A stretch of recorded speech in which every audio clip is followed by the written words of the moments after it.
Barbie Forteza, lakas loob na ipinaliwanag sa Barda fans na ang relasyon niya sa aktor na si David Lee Cauco ay walang kinalaman sa kanyang personal na buhay at trabaho lamang ito. Si Barbie Forteza ay nagpakita ng lakas ng loob na tutulan o putulin ang anumang pag-asa ng Barda fans na sila ng kanyang screen partner na si David Lee Cauco ay magiging real-life couple. Ibinahagi ng aktres ang kanyang saloobin sa press conference nitong Huwebes para sa kanilang nalalapit na primetime show na, Maging Sino Ka Man, na ipapalabas sa ika-11 ng Setyembre sa GMA7.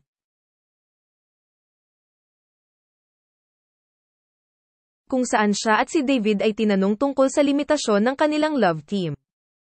Ang epekto nito sa kanilang personal na buhay at ang pag-asang maging totoo ang kanilang pagpapares sa totoong buhay. At ito ang kanyang sinabi. Una po sa lahat, I would like to acknowledge the presence of our beloved supporters na nandito ngayon. Magandang gabi, from the bottom of our hearts. Gusto po namin magpasalamat sa inyo for your unconditional support, said the actress, addressing some of the Barda supporters who were present during the press con.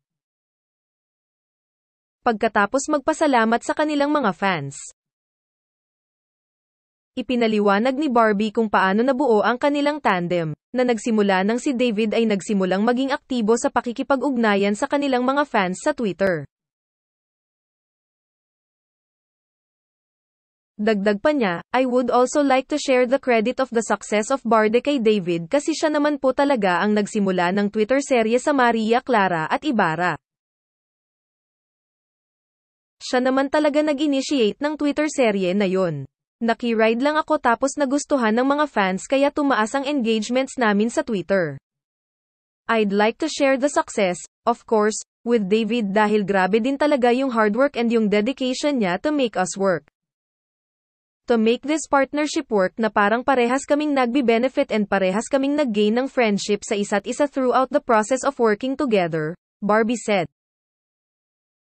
Malaki rin ang pagpapasalamat ni Barbie na nakahanap siya ng isang matapat na kaibigan sa katauhan ni David lalo na dahil sa napakalupit na mundo ng industriyang ginagalawan nila. Sa industriyang ito, masasabi ko na napakalaking bagay kung makahanap ka ng kaibigan sa isang katrabahong matagal mong makakasama. Kasi, it's kind of a cruel world. It's not easy being in our shoes. So ang saya lang kasi we got each other's backs, pagpapatuloy niya. As for the fans, as grateful as we are for the support na binibigay nila sa amin na kahit hindi namin hiningi, ibinigay nila sa amin ng buong puso. Syempre, sabi nga po ni Miss Lea Salonga, we have to set your personal boundaries because at the end of the day, tao po kami, Barbie said. Referring to Lea's viral post last July where she talked about respecting her personal space after fans went to her dressing room in Broadway and asking for a selfie with her. Tinukoy niya dito ang tungkol sa nag-viral na post ni Miss Lea Salonga nito lamang July matapos pumasok ang isang fan sa kanyang dressing room sa Broadway para magpakuha ng selfie sa kanya. At bilang pagpapatuloy sa sinabi ni Barbie, so, I guess, David will agree with me. Yung personal lives namin outside this partnership, outside this love team, are off limits. The people that make us happy, the people that love us, family, loved ones, off limits po yun. Opo, hindi po yun kasama sa trabaho, Barbie shared.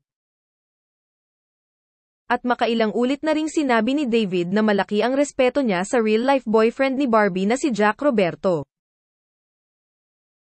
Well, syempre, again, first and foremost, we have to respect the personal lives of Barbie and I. Kaya I mean, syempre we're good friends and I have so much respect for Jack. Hindi ko naman siya naiisip, David said. Tinutukoy niya dito ay yung pagiging totoong partner nila ni Barbie off-screen.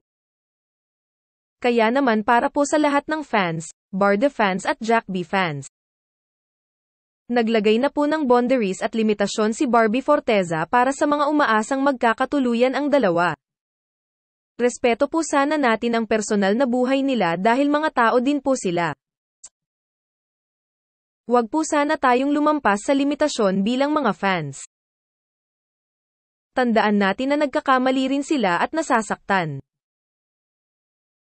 Huwag tayong maghangad na masira ang relasyon ng Jack B para lamang magkatuluyan ang barda. Hayaan na natin sila sa personal na buhay nila, at maging masaya sa success na nakukuha nila.